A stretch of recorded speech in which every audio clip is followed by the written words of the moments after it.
உலகம் முழுக்க இன்று நாம் கேட்கும் ஒரே வார்த்தை கொரோனா. கைகளை கழுவுங்கள், தனித்திருங்கள் என பலவித அறிவுரைகள்.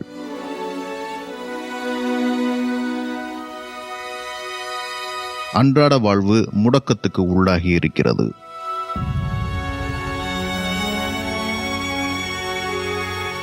உயிர் பலி அதிகரித்துக் கொண்டே இருக்கிறது.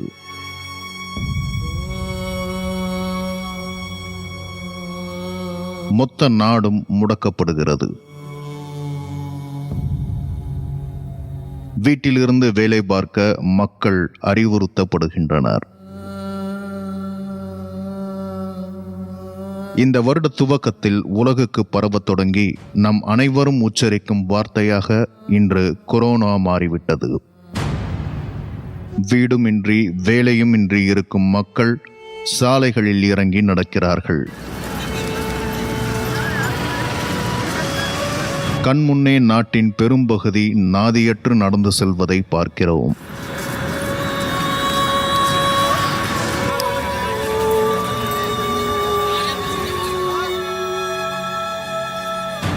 மக்களின் வாழ்க்கைகள் பாதிப்படைந்த சூழலில் மக்களுக்கான அரசுகளாக பதவியேறியவை செய்யும் காரியங்களை உலகமே பார்த்து கொண்டிருக்கிறது. பல நாடுகளின் அரசுகள் தங்கள் நாட்டில் கொரோனா தொற்று குறைவாக இருப்பதாக குறைந்த பரிசோதனைகளை மட்டும் செய்து சாதித்துக் கொண்டிருக்கிறது. மனித பரிணாமத்தின் முக்கியமானதொரு கட்டத்தில் இருக்கிறோம். போர், வறுமை, ஒடுக்குமுறை, சுரண்டல், கொலை, வன்புணர்வு என அச்சுறுத்தும் விஷயங்கள் பலவற்றை கண்டும் காணாமல் வாழ்க்கைகளை தொடர்ந்தோம். அவை வடிவம் மாற்றி கொரோனா பாதிப்பிலும் இன்று இடம் பிடிப்பதை பார்த்து செய்வதறியாமல் நிற்கிறோம். கொரோனா வழி வரும் அந்த பாதிப்புகள் நேரடியாக நம்மை தாக்குகின்றன.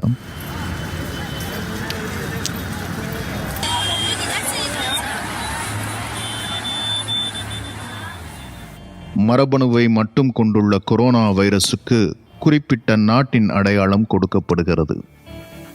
கொரோனா வைரஸின் மதம் என்னவென சொல்லப்படுகிறது.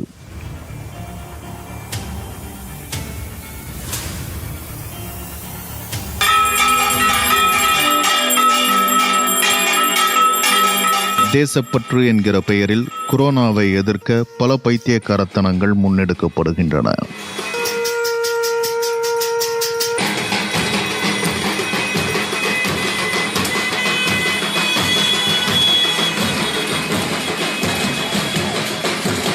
எவற்றையெல்லாம் புறக்கணித்தோமோ அவையே நம்மை காக்க வருகிறது. யாரையெல்லாம் தூர வைத்தோமோ அவரெல்லாம் நமக்கு அவசியம் என்ற உண்மையை அடைந்திருக்கிறோம். எவரையெல்லாம் நம்பி தேர்ந்தெடுத்தோமோ அவரெல்லாம் தொலைக்காட்சிகளில் தோன்றி அறிவிப்புகளை மட்டும் செய்து மறைந்து விடுகின்றனர். உலகில் இதற்கு முன் பெருமளவுக்கான மக்கள் ஒன்று சேர்ந்த நிகழ்வுகள் என பார்த்தால் உலகப் போர்கள் என சொல்லலாம். போர்களில் நேர்ந்த ஒன்றுபடலுக்கும் இன்று மக்கள் ஒன்றுபடுவதற்கும் முக்கியமான சில வித்தியாசங்கள் இருக்கின்றன. போர்களில் மக்கள் தங்களின் நாடுகள் என்கிற அடையாளத்தின் கீழ் ஒன்று திரண்டிருப்பார்கள். பிற நாட்டு மீதான வெறுப்பின் கீழ் ஒன்று திரண்டிருப்பார்கள். ஆனால் இப்போதைய சூழல் முற்றிலும் வேறு.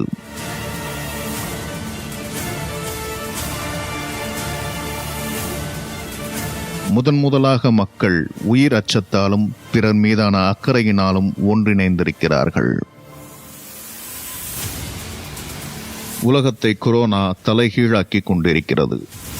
கொரோனா பாதிப்பு உலகுக்கு அறிமுகமானதிலிருந்து மக்களுக்குள் கட்டமைக்கப்பட்டிருந்த நம்பிக்கைகள் பல அடித்தளம் காணாது சரிந்து கொண்டிருக்கின்றன.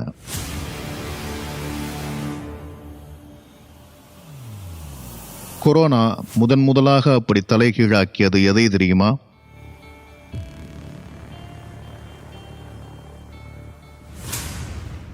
சீன நாட்டை பற்றி நாம் கொண்டிருந்த பிம்பத்தை.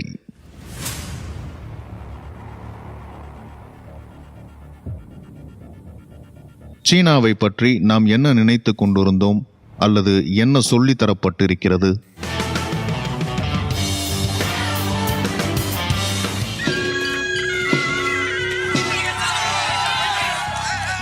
சீனா ஒரு சர்வாதிகார நாடு, மக்களை கடுமையாக கொடுமைப்படுத்துபவர்கள்,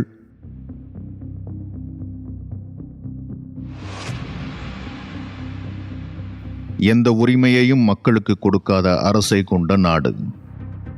சீனாவை பற்றி நாம் கொண்டிருக்கும் எண்ணங்களுக்கு அடிப்படையாக சில நம்பிக்கைகள் உண்டு. சீனா அமெரிக்காவுக்கு எதிரி. அமெரிக்கா போற்றும் சுதந்திர வாழ்க்கைக்கும் ஜனநாயகத்துக்கும் சீனா எதிரி. ஐரோப்பியர்கள் அளவுக்கு அறிவு இல்லாத மடையர்கள் சீனர்கள் என்ற நம்பிக்கைகள். இந்த கருத்துகளில் இருந்துதான் எளிய மக்களுக்கான நம்பிக்கைகள் பல உருவாக்கப்பட்டு இருக்கின்றன. சப்பை மூக்கு கொண்டவர்கள், குட்டை மனிதர்கள், கண்டதையும் கொன்று சாப்பிடும் அருவருப்பான உணவு வழக்கம் கொண்டவர்கள் என்ற நம்பிக்கைகள். இந்த 3 வித கருத்துகளும் சமூகத்தின் 3 நிலைகளில் இருந்து வருகின்றன. முதல் நிலை அரசியல் நிலை, 2ஆம் நிலை மத்தியதர வர்க்க நிலை, 3ஆம் நிலை எளிய மக்களின் நிலை. 3 நிலைகளிலுமே சீனாவை பற்றி மோசமான நம்பிக்கைகள் உருவாக்கப்பட்டதற்கு அடிப்படை காரணம் ஒன்று இருக்கிறது. சீனா ஒரு கம்யூனிச நாடு.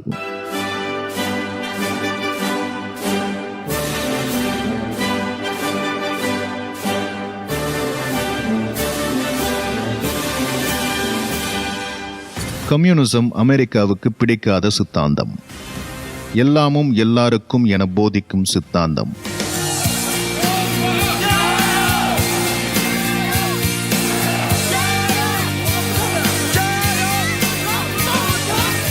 அவனவனுக்கு கிடைத்ததை அடித்து பிடுங்கி வாழ் என்பது அமெரிக்காவின் சித்தாந்தம்.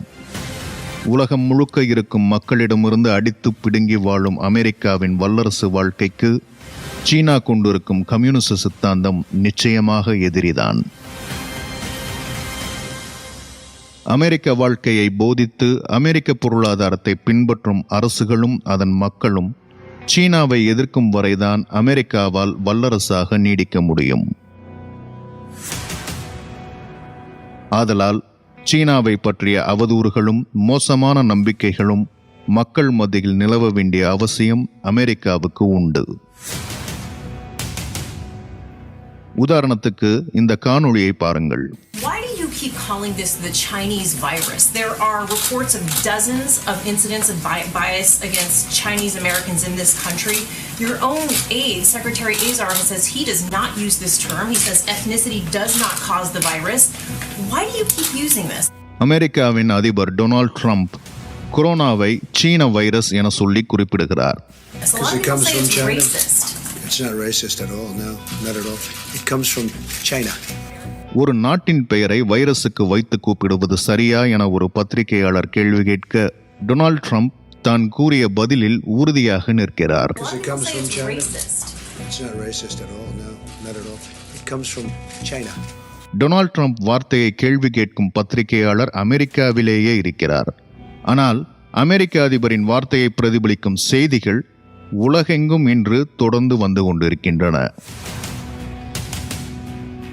கொரோனா தொற்று தொடங்கிய இடம் சீனாவின் வூஹான் நகரம். கடந்த நவம்பர் தொடங்கி டிசம்பரில் பரவி ஜனவரியில் அதிகமாகி உலகுக்கும் பரவத் தொடங்கியது கொரோனா.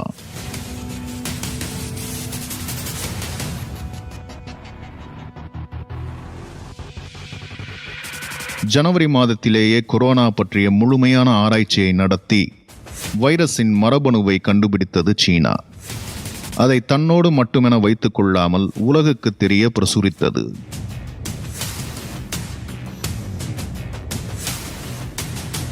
எந்த நாடும் கொரோனாவின் மரபணுவை ஆராய்ந்து தன் நாட்டின் சூழலுக்கு ஏற்ப அவற்றின் தன்மைகளை முன்யூகித்து மருத்துவ தயாரிப்புகளை செய்து கொள்ள உதவக்கூடிய முன்னெடுப்பு அது.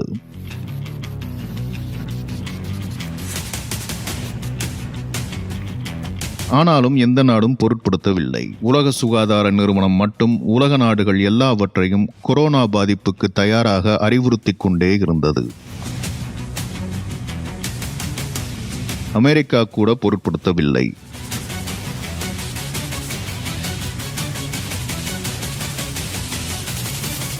அமெரிக்காவின் ட்ரம்ப் இந்தியாவுக்கு வந்து புது ஒப்பந்தங்கள் போடும் மும்முரத்தில் இருந்தார். இந்தியாவோ அமெரிக்க அதிபரை வரவேற்க சுவர் கட்டிக் கொண்டிருந்தது. குடியுரிமை சட்டத்தை அமல்படுத்துவதற்கான வேலைகளையும் செய்து கொண்டிருந்தது.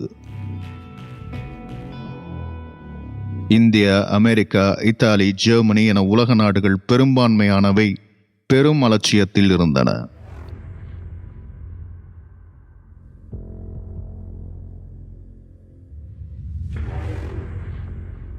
மக்களுக்கு ஏற்பட போகும் துயரை முன் உணர்ந்து தயாரிப்பு நடவடிக்கைகள் எதையும் முன்னெடுக்காமல் வெறும் அரசியலை மட்டும் செய்து கொண்டே இருந்தன.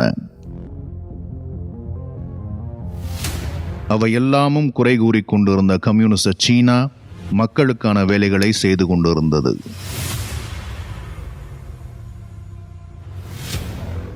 கொரோனா பாதிப்பால் நோய் தொற்று சீனாவில் அதிகமாகிக் கொண்டிருந்தது.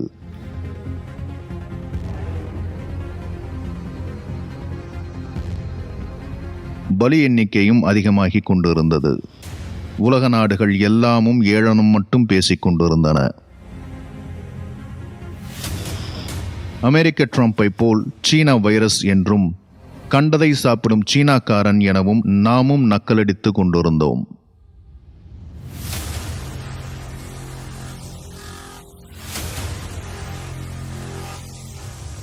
கம்யூனிச சீன அரசோ நாம் கண்ட அரசுகள் எதையும் காட்டிலும் கற்பனை கெட்டாத வேகத்துடனும் அக்கறையுடனும் தயாரிப்புடனும் மக்கள் நலனுக்கென துணை நின்று கொண்டிருந்தது.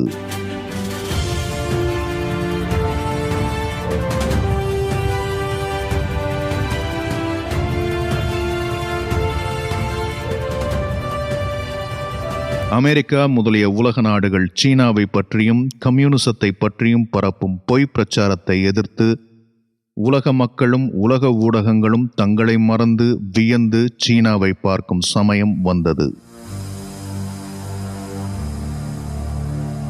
ஜனவரி 23, 2020 சீனாவின் வூகான் நகரத்தில் நோய் தொற்று அதிகமாகி பலி எண்ணிக்கையும் அதிகமாகியிருந்த சமயம்.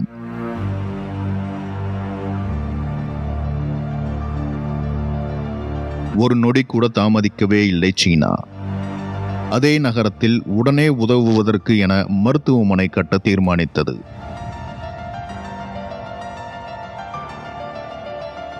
பத்தே நாட்கள், வெறும் 10 நாட்கள்தான் 1000 படுக்கைகள் வசதி கொண்ட மருத்துவமனையை கட்டி எழுப்பியது. இந்த காணொளியில் நீங்கள் பார்த்து கொண்டிருப்பது அந்த மருத்துவமனையின் கட்டுமானத்தை தான்.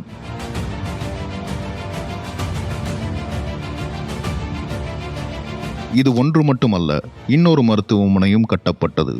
அதே 10 நாட்கள்.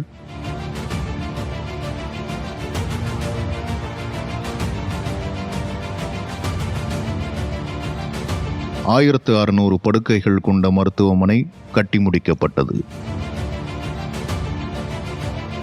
மருத்துவமனைகள் கட்டும் வேலைகளை மக்களே பார்வையிட்டனர். எந்த ஒளிவு மறைவும் இருக்கவில்லை. கட்டுமான வேலைகள் இணையத்தில் நேரடியாக ஒளிபரப்பப்பட்டன. மக்கள் பற்றுக்கொண்ட கம்யூனிசத்தால் வெறும் 10 நாட்களில் முளைத்தெழுந்த பெரும் கனவை எல்லாருமே பார்த்தனர். எல்லாருமே என்றால் வெறும் சீன மக்கள் மட்டுமல்ல, உலக மக்கள் அனைவரும். சீனாவை பற்றி உலக நாடுகளும் ஊடகங்களும் பரப்பிய பொய் பிரச்சாரம் சில நாட்களிலேயே தூள் தூளானது. மறுபக்கத்தில் இன்னொரு விஷயமும் நடந்து கொண்டிருந்தது. உலகின் வல்லரசு நாடாக தம்பட்டம் அடித்துக் கொண்டிருக்கும் நாடு அமெரிக்கா. அந்த நாடு முன்னிறுத்தும் தத்துவம் முதலாளித்துவம். மக்களை பற்றியும் நிறுவனங்களில் வேலை பார்க்கும் தொழிலாளர்களை பற்றியும் அரசுக்கு எந்த கவலையுமே கிடையாது. அமெரிக்காவில் இருக்கும் முதலாளிகள், நிறுவனங்கள் மற்றும் பணக்காரர்களை பற்றி கவலைப்பட மட்டுமே அரசு என செயல்படும் நாடு. தனிநபரின் வேலைக்கான உத்தரவாதம், வருமானத்துக்கான உத்தரவாதம், வாழ்க்கைக்கான உறுதி எதுவும் அமெரிக்க அரசு மக்களுக்கு கொடுப்பதில்லை.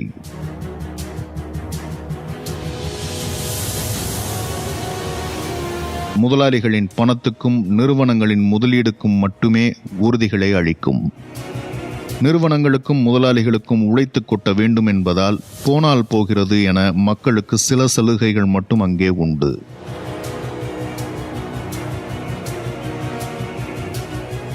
மற்றபடி முதலாளிக்கும் பணக்காரனுக்கும் ஏதேனும் பிரச்சனை என்றால் மட்டும் அமெரிக்க அரசு பதட்டம் கொள்ளும். இப்போது கூட கொரோனா பாதிப்பால் சாகவிருக்கும் அமெரிக்கர்களுக்கு என 2 லட்சம் பிரேத பைகள் தயாரிக்கும் வேலையை செய்து கொண்டிருக்கிறது அந்நாடு. அந்த அமெரிக்கர்களை எப்படி காப்பது என்ற யோசனை கொஞ்சம் கூட அந்த அரசுக்கு இல்லை. அத்தகைய அமெரிக்க அரசின் காலுக்கு அருகே ஒரு குட்டி நாடு இருக்கிறது, கியூபா. மிகவும் சிறிய நாடு. அமெரிக்காவுக்கு பிடிக்காத இன்னொரு நாடு. அமெரிக்காவுக்கு பிடிக்கவில்லை என்றாலே அது நல்ல நாடாகத்தான் இருக்கும். அந்த வகையில் கியூபாவும் சரியான நாடுதான். ஏன் அமெரிக்காவுக்கு கியூபாவை பிடிக்காது? கம்யூனிசம். கியூபா கம்யூனிசத்தை பின்பற்றும் நாடு. அமெரிக்கா சொல்லும் முதலாளித்துவத்தை எதிர்க்கும் நாடு.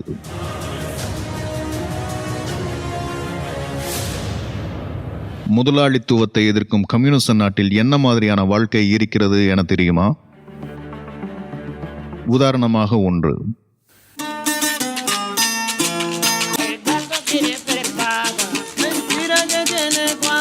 கியூபாவில் மருத்துவமும் கல்வியும் இலவசம். மருத்துவம் கியூபாவின் அரசிடம் இருக்கிறது, தனியாரிடம் இல்லை. பேதமே இல்லாமல் எல்லா மக்களுக்கும் கியூபாவில் மருத்துவம் இலவசம். அமெரிக்காவிலோ முதலாளித்துவத்தை பின்பற்றும் பிற நாடுகளிலோ நிலைமை அப்படி கிடையாது.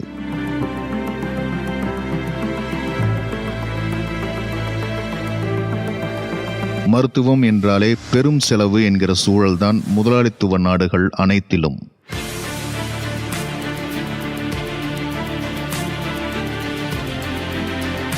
கொரோனா வைரஸ் சீனாவுக்கு அடுத்தபடியாக மக்களின் பார்வையை குவித்தது கியூபா நாட்டில்தான்.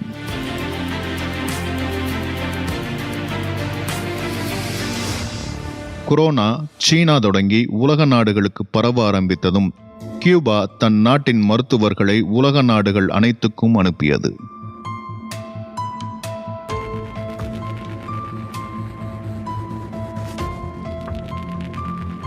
முக்கியமான இன்னொரு விஷயம், மருத்துவத்தில் முன்னிலையில் இருக்கும் நாடு உலகத்திலேயே கியூபாதான்.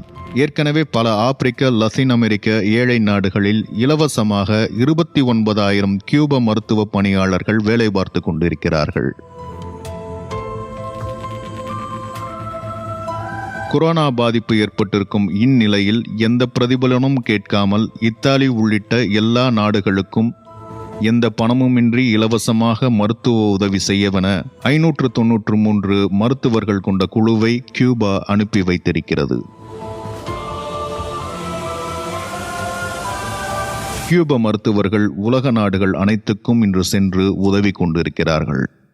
சீனாவும் கியூபாவும் கொரோனாவை எதிர்த்து வென்று கொண்டிருக்கும் விதத்தை நேரடியாக இன்று மக்கள் கண்டு கொண்டிருக்கிறார்கள்.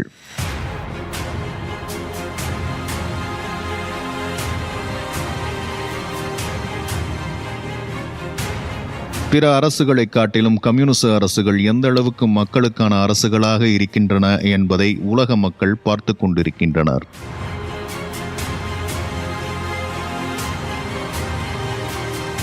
முதலாளித்துவத்தை காட்டிலும் கம்யூனிச சித்தாந்தமே மக்களுக்கானது என்பதை கொரோனா வைரஸ் உலகத்துக்கு காட்டிக் கொண்டிருக்கிறது. ஆனால் எல்லாமுமே சில நாட்கள் வரைதான். அமெரிக்காவாலும் அமெரிக்காவை சார்ந்த நாடுகளின் ஊடகங்களாலும் கம்யூனிசமும் சீனாவும் மக்களால் கொண்டாடப்படுவதை காண முடியவில்லை. மார்ச் மாதத்திலிருந்தே சீனாவை பற்றி பல கதைகளை சொல்லத் தொடங்கிவிட்டன. கொரோனா பாதித்த மக்களை சீனா கொன்றுவிட்டது என்றெல்லாம் புது புது கதைகளை சொல்லத் தொடங்கியிருக்கின்றன. கம்யூனிசத்தை பற்றிய பொய் பிரச்சாரம் மீண்டும் முடுக்கிவிடப்பட்டிருக்கிறது. இத்தகைய பிரச்சாரங்கள் வரலாறு முழுக்க கம்யூனிசத்தை குறித்து முன்வைக்கப்பட்டவைதான். அவற்றை தாண்டி வரலாறு கம்யூனிசத்தை வெல்ல வைத்தே வந்திருக்கிறது.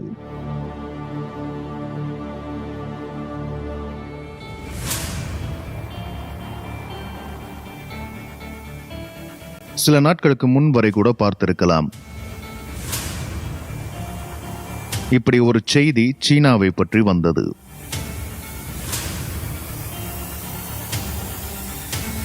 சீனாவில் உள்ள செல்போன் நிறுவனங்களில் மொத்தமாக 2 கோடி செல்போன் வாடிக்கையாளர்கள் கடந்த 3 மாதங்களில் சேவையை தொடரவில்லை. அதாவது ரீசார்ஜ் செய்யவில்லை. ஆகவே அவர்களுக்கு என்னவானது என யாருக்கும் தெரியவில்லை. இதை பற்றிய பல விவாதங்கள் ஆர்வமாக சமூக தளங்களில் முன்னெடுக்கப்பட்டன. அமெரிக்க ஊடகங்கள் நிறைய கதைகளுடன் செய்திகளை வெளியிட்டன. நம்மூர் ஊடகங்கள் மேலும் மசாலா தூவி அச்செய்திகளை படுசுவாரஸ்ய திரைக்கதைகளுடன் வெளியிட்டன. மொத்த செய்திகளின் அடிப்படையும் ஒன்றாக இருந்தது. அதாவது கொரோனா பாதிப்பு சீனாவில் மிக அதிகமாக இருந்ததாகவும் சீன அரசு அதை மறைத்து குறைவான எண்ணிக்கையே கொடுத்து கொண்டிருந்ததாகவும் சொன்ன செய்தி ஒரு மிகப்பெரிய திருப்பத்தையும் முடிவில் வைத்தது. கணக்கில் வராத இந்த 2 கோடி மொபைல் வாடிக்கையாளர்களும் யார் தெரியுமா? கொரோனா பாதிப்பை உலகத்திடமிருந்து மறைப்பதற்காக சீன அரசு கொன்ற மொத்த கொரோனா நோயாளிகளின் எண்ணிக்கையாம். எப்படி கதை? சதக்கென குத்தினான், ஐயோ ஐயோ என கத்தினான் பாணி கதைகள். கூடிய விரைவில் அமெரிக்காவில் வருகிறதோ இல்லையோ, இந்தியாவிலும் தமிழகத்திலும் சீன அரசை சைக்கோ அரசாக சித்தரிக்கும் படங்கள் வந்தாலும் ஆச்சரியப்படுவதற்கு இல்லை.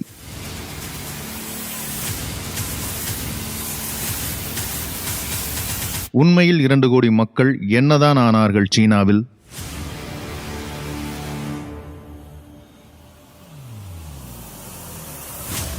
ஹாலிவுட் அளவுக்கு அதிரடியாக யோசிக்காமல் எளிமையாக யோசித்தாலே விடை கிடைத்துவிடும்.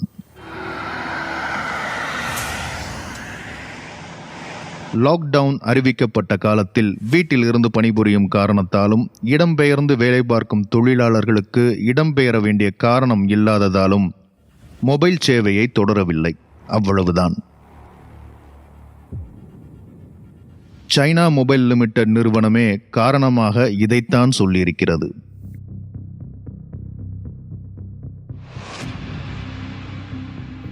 ஆனாலும் சீனாவை படுபயங்கரமான நாடாக சித்தரிப்பதில் ஊடகங்களுக்கு இருக்கும் ஆர்வம் தணிந்ததே இல்லை. கொரோனாவை கண்டுபிடித்த மருத்துவரை கொன்றது சீனா, முதல் கொரோனா நோயாளியை ஒழித்து வைத்தது சீனா என வகை வகையாக பல செய்திகளை தினசாக கண்டுபிடிக்கிறார்கள். சீனாவுக்கு எதிராக இருந்தால் போதும் உண்மைகள் பற்றிய கவலை ஏதுமின்றி துள்ளி குதித்து செய்திகளாக்கி விடுகிறார்கள்.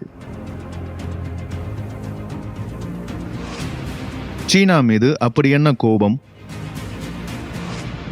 சீனாவின் அரசு உண்மையிலேயே கொடுமையான அரசா?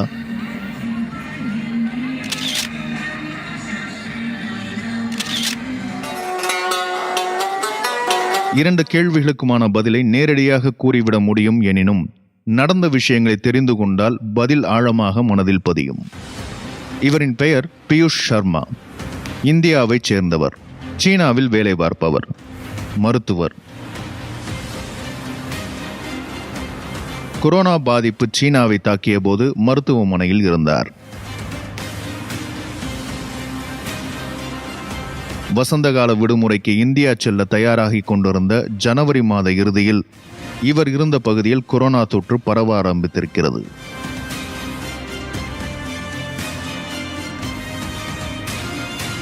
விடுமுறை எடுக்காமல் வேலை பார்த்தார். சீன மொழி தெரியாத மக்களுக்கு தொலைபேசியின் வழி மருத்துவம் மற்றும் மனநல ஆலோசனைகளை கொடுப்பது இவரின் வேலையாக இருந்தது.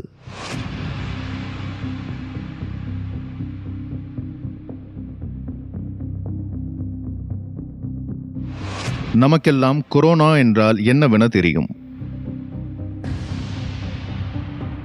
கொரோனா என்பது ஆபத்தான வைரஸ் என்கிற அளவுக்கு நாம் தெரிந்து வைத்திருக்கிறோம். கொரோனாவின் பாதிப்பு எந்த அளவில் இருக்கும் என்பது உலக அளவில் தெரிந்த பிறகும் நமக்கு வாய்த்த அரசுகள் கைதட்டவும் விளக்கேற்றவும் சொல்லிக் கொண்டிருக்கும் சூழலில்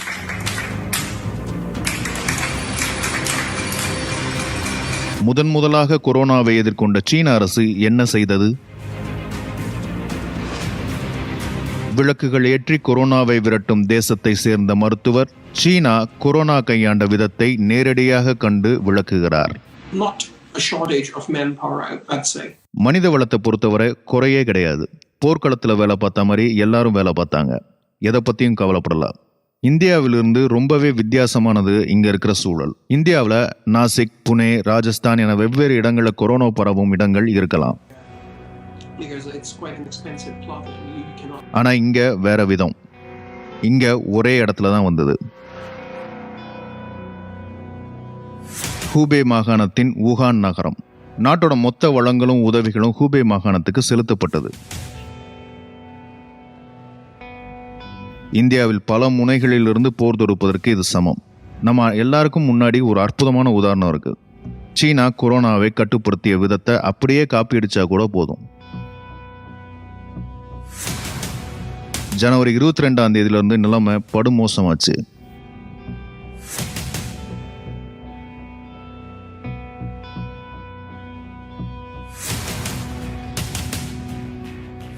எல்லாருக்கும் கவலை. முதல் நோயாளி வந்த அடுத்த 10 நாட்கள்ல எண்ணிக்கை 1000 தொட்டுச்சு.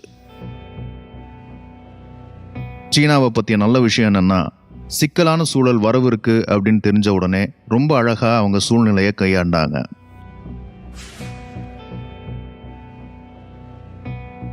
மொத்த நகரத்தையும் ஊரடங்குக்குள்ள கொண்டு வந்தாங்க.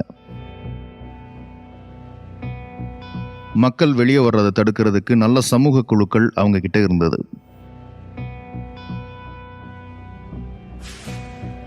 எல்லா மருந்து கடைகளுக்கும் கட்டுப்பாடு கொண்டு வரப்பட்டது. பாராசிட்டமால் போன்ற மாத்திரைகள் கூட கொடுப்பதற்கு அவங்களுக்கு தடை விதிக்கப்பட்டது. வலி நிவாரணத்துக்கும் காய்ச்சலுக்கும் கூட எந்த மருந்தும் கொடுக்கக்கூடாது. இருமலுக்கோ சளிக்கோ மருந்து கேட்டு வந்தா அவங்க பேர்களை பதிவு செஞ்சுக்கணும். மருந்து வாங்கணும்னா அடையாள அட்டை கொடுக்கணும். தனிமையில் இருக்க அறிவுறுத்தப்பட்ட நோயாளிகளும் சரி, தனிமை வார்டுகளில் வேலை பார்த்த ஊழியர்களும் சரி வீட்டுக்கு போகவே கூடாது. அவங்களுக்கான உணவும் தங்குமிடமும் எல்லா வசதிகளும் இங்கேயே மருத்துவமனைகளில் ஏற்பாடு செய்யப்பட்டுச்சு.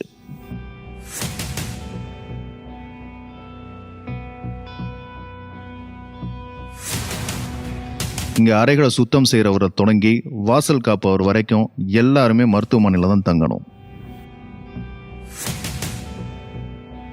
பல அணிகளாக பிரிக்கப்பட்டோம். 20 நாட்களுக்கு ஒரு அணி வேலை பார்க்கணும். 20 நாட்கள் முடிஞ்ச பிறகு 14 நாட்கள் தனிமையில இருந்து மருத்துவம் எடுத்துக்கணும்.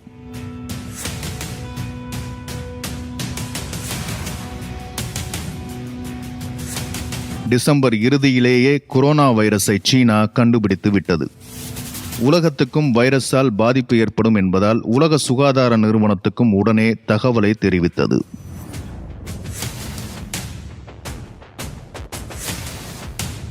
ஜனவரியின் பாதையின் போது வைரஸை கட்டுப்படுத்துவதற்கான முக்கியமான நடவடிக்கைகளை தன் நாட்டில் சீன அரசு எடுத்தது. மக்களை காப்பதற்கான முகக்கவசங்கள் குறைபாட்டை சரி செய்ய வேண்டுமென சில நாட்களிலேயே முகக்கவச உற்பத்திக்கான தொழிற்சாலையை கட்டியது. பெருமளவு எண்ணிக்கையில் முகக்கவசங்கள் தயாரிக்கப்பட்டு மக்களை சென்றடைந்தன. சூழலின் தீவிரம் புரியாமல் இயல்பாக வெளியே சுற்றும் மக்களும் இருந்தனர். அவர்களை சீன அரசு காவலர்களை கொண்டு லத்திகளால் அடிக்கவில்லை, நூதன முறையை கையாண்டது.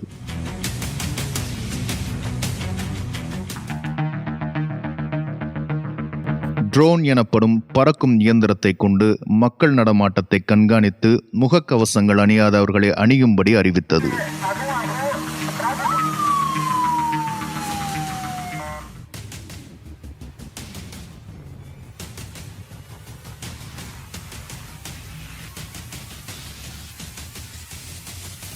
இத்தனை நவீன வழிமுறைகளை பொதுவாக நகரங்களில் செய்வார்கள். ஏனெனில் நகரங்கள் மட்டுமே உலக கவனம் பெறும். சீன அரசுக்கு உலக கவனத்தை விட மக்கள் நலம் முக்கியமாக இருந்ததால் இத்தகைய பறக்கும் இயந்திரங்கள் சீன கிராமங்களில் கூட மக்களை கண்காணித்து அறிவிப்புகளை வெளியிட்டன.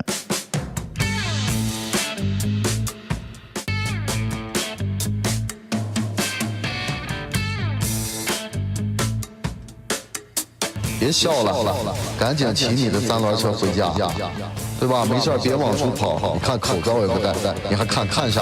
赶紧走。தொற்று அதிகமாக பரவியது. பலி எண்ணிக்கை பன்மடங்காகிக் கொண்டு இருந்தது.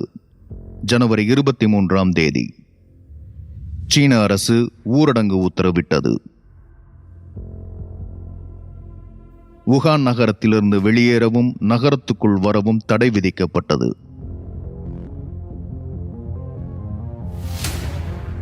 மேலும் 15 நகரங்களுக்கும் ஊரடங்கு நீட்டிக்கப்பட்டது. நாட்டின் பாதிக்கும் மேற்பட்ட மக்கள் தொகை வீடுகளுக்குள் முடங்கியது. உணவுக்கு வழி ஏற்படுத்தாமல் ஊரடங்கு அறிவித்த பிறகு உணவு தேடி வரும் மக்களை ரோட்டில் விட்டு அடிப்பது போலல்ல சீன அரசின் அறிவிப்பு.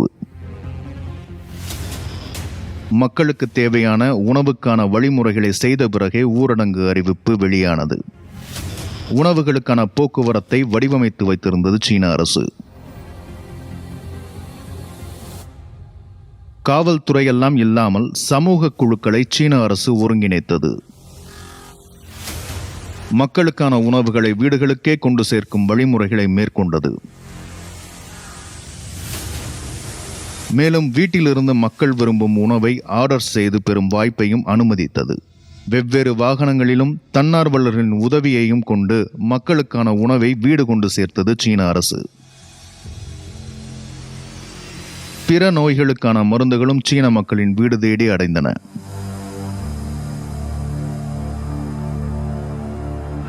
ஏப்ரல் 8ஆம் தேதி 76 நாட்கள் முடிந்திருந்தன.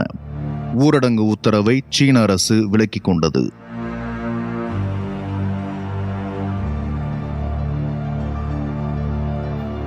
ஊரடங்கு முடியும் போதும் மக்களுக்கான நம்பிக்கையை கொண்டாடும் வகையில் நகரம் முழுக்க உற்சாகம் தரும் அலங்காரத்துடனும் கொண்டாட்டத்துடனும் ஊரடங்கை முடித்தது சீன அரசு.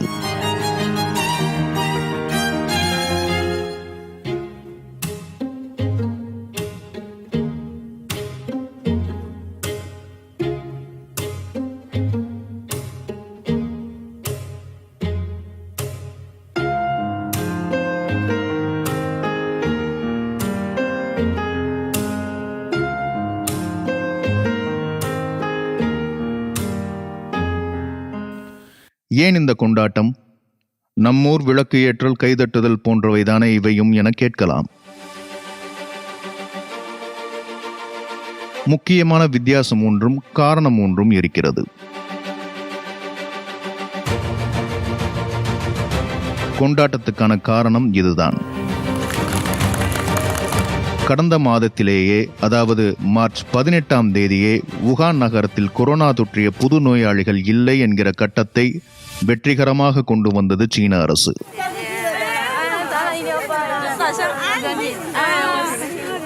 அதாவது ஊரடங்கு அறிவிக்கப்பட்ட 2 மாதங்களுக்குள்.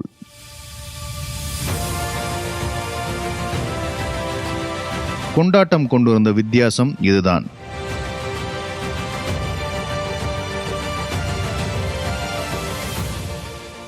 கொரோனா பாதிப்பிலிருந்து மக்களை காப்பாற்றவென மக்களுக்கு தேவையான அனைத்து விஷயங்களையும் செய்ததோடு மட்டுமல்லாமல் மக்களை முதல் வரிசையில் நின்று காப்பாற்றும் மருத்துவர்களுக்கான எல்லா வசதிகளையும் செய்து கொடுத்து எல்லா தேவைகளையும் பூர்த்தி செய்து கொரோனா பேரிடரை சீன அரசு அப்புறப்படுத்தியது.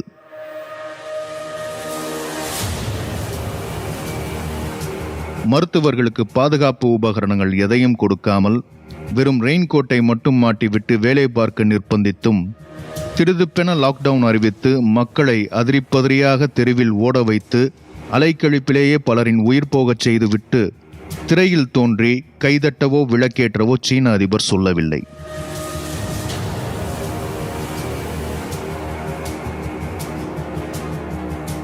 2 மாதங்களிலேயே புது நோயாளிகள் இல்லை என்ற நிலையை எட்டியும் பொறுமையாக இருந்து 2 வாரங்கள் மக்களின் ஆரோக்கியத்தை உறுதிப்படுத்திய பிறகே சீன அரசு ஊரடங்கை விலக்கியிருந்தது.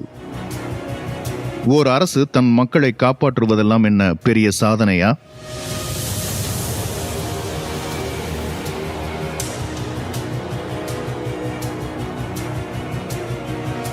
பல நாடுகளின் அரசுகள் தங்கள் மக்களை சாக கொடுத்து கொண்டிருக்கும் சூழலில் தன் மக்களை அரசு காப்பாற்றுவது நிச்சயமாக சாதனைதான் என்கிற சூழலிலேயே நாம் இருக்கிறோம். அது மட்டுமல்லாமல் சீனாவை பிரமிப்பதற்கான காரணங்கள் இன்னும் பல இருக்கின்றன.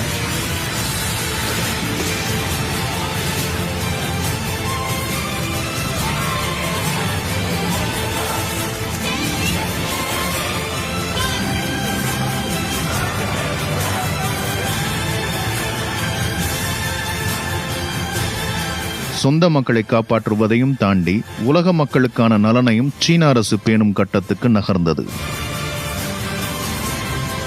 இவர் செர்பிய நாட்டின் ஜனாதிபதி. செர்பியா ஐரோப்பாவில் இருக்கும் நாடு. அங்கும் கொரோனா பாதிப்பு அதிகம். செர்பியாவுடன் வர்த்தக உறவில் இருக்கும் எந்த நாடும் அதற்கு உதவ முன்வரவில்லை. நாட்டின் வளங்களை சுரண்ட ஆவலுடன் இருந்த ஐரோப்பிய நாடுகள் உதவி என வந்ததும் செர்பியாவை திரும்பிக் கூட பார்க்கவில்லை. அனாதரவாக தன் நாடும் மக்களும் விடப்பட்டிருக்கும் ஆதங்கத்துடன் ஊடகங்களை சந்தித்த செர்பிய ஜனாதிபதி இப்படி பேசினார். சர்வதேச ஒற்றுமை என சொல்லப்படுவதெல்லாம் உண்மையிலேயே கிடையாது. ஐரோப்பிய நாடுகளின் ஒற்றுமைன்னு ஒன்றும் கிடையாது. அதெல்லாம் வெறும் கட்டுக்கதை தான். இன்னைக்கு ஒரு கடிதம் அனுப்பியிருக்கிறேன். எங்களுக்கு உதவி கிடைக்கும் என நம்பிக்கையும் எதிர்பார்ப்பும் நாங்கள் கொண்டிருக்கும் நாடு ஒன்னே ஒன்றுதான், சீனா. நாங்கள் சீனாவிடம் எல்லாவற்றையும் கேட்டிருக்கிறோம். மருத்துவர்களை கூட கேட்டிருக்கோம். அவ்வளவுதான். சீனாவிலிருந்து உதவிகளோடு விமானங்கள் செர்பியாவுக்கு வந்து இறங்கின.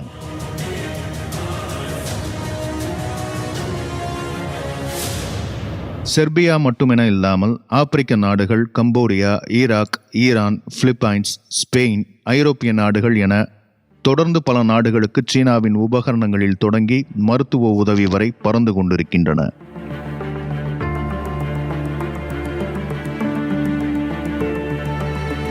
எல்லாவற்றையும் தாண்டி சீன வைரஸ் என பெயர் சூட்டி மகிழ்ந்தாரே அமெரிக்க அதிபர் ட்ரம்ப். அவரின் நாட்டுக்கே 30 லட்சம் முகக்கவசங்களை சீனா அனுப்பியிருக்கிறது. இந்தியாவுக்கும் மருத்துவ உதவி வந்து சேர்ந்திருக்கிறது. இந்தியா, அமெரிக்கா உள்ளிட்ட இன்னா செய்தாரை சீனா ஒருத்திருக்கிறது. காரணம், சீனாவின் வரலாற்றிலும் அரசியலிலும் கலந்திருக்கும் கம்யூனிசம். நட்பு நாடு, எதிரி நாடு என்கிற பேதமின்றி உலக மக்கள் அனைவருக்கும் நலன் சேர வேண்டும் என விரும்பி சீனா உதவிக்கரம் நீட்டுகிறது.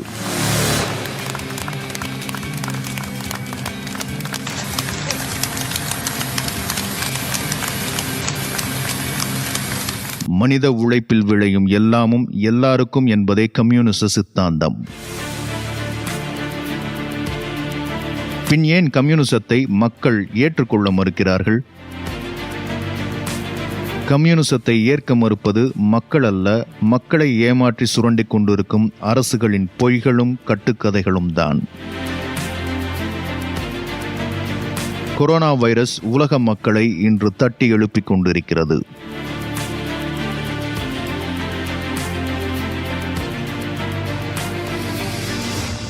இந்திய மாநிலமான கேரளா தொடங்கி கியூபா, சீனா, வியட்நாம் வரை எங்கு திரும்பினாலும் இன்று கொரோனா பாதிப்பிலிருந்து மக்களை எந்த பேதமும் பார்க்காமல் காப்பாற்றிக் கொண்டிருப்பது ஒரே சித்தாந்தம்தான், கம்யூனிசம்.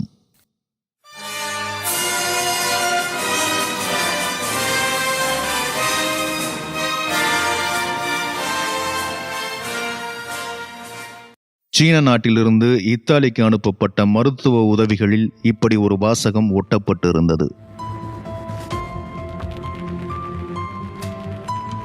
நாம் ஒரே கடலின் அலைகள், ஒரே மரத்தின் இலைகள், ஒரே தோட்டத்தின் மலர்கள். எத்தனை சத்தியமான வார்த்தைகள்! உலகை ஒரே கடலாக, ஒரே மரமாக, ஒரே தோட்டமாக கொண்டால் நாம் அனைவருமே ஒருவருக்கொருவர் உறவு.